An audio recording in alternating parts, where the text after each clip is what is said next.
Hi, and welcome back to my YouTube channel.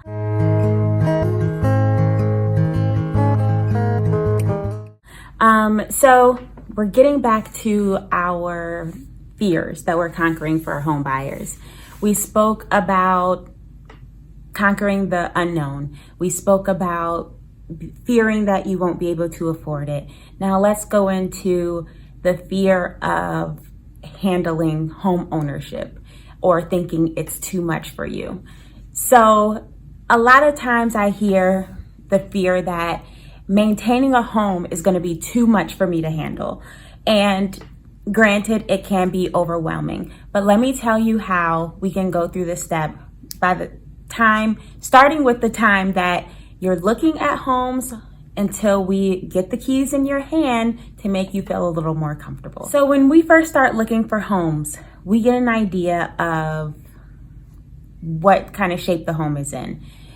With a document in our possession called a seller's disclosure, is usually filled out with how old the roof is, how old the furnace is, gives us an update on if there were any water leakage, floods, or anything like that in the home in the past. So we can use that. Also, when you find a home that you like, we have a home inspection. Your inspector works specifically for you. So he will also get on top of the roof and look into that, get in the attic, look at that, test the furnace, the AC unit, if possible, look at the electrical panel from top to bottom, inside and out of the home. He does all of that for you because you are his client, just like you are my client. So we look out for the best of you.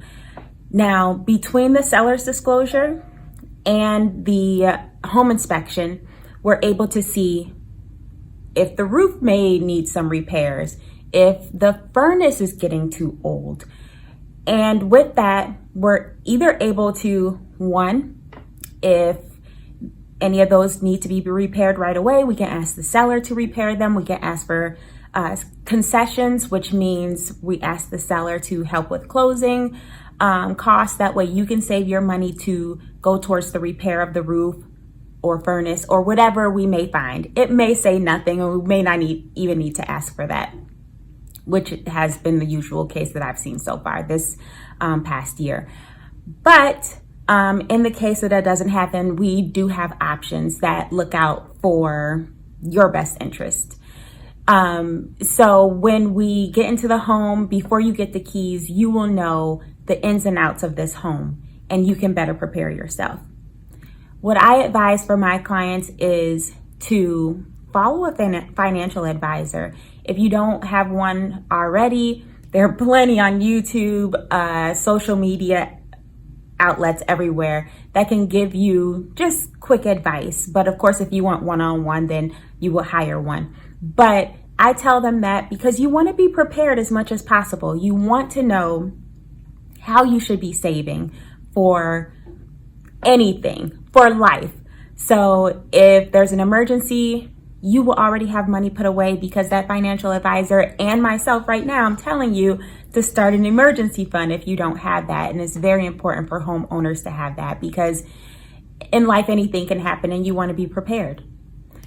So between the seller's disclosure, the home inspection, when we close, I personally give you a list of everyone from heating and cooling professionals to handymen, anything you can think of, painters, whatever. I give you a list of people that I have personally used and can personally recommend that are in your area, close to your home, that can help you with any of your needs that you may have. So by the time my clients get their keys, they feel pretty comfortable with managing their home and the aspects of that. And of course, like always, my clients have my number. We are pretty much connected for as long as they want. And I am always there to help them, guide them in any way possible in the home ownership arena. So if you have any questions or want to get started looking for a home, please contact me.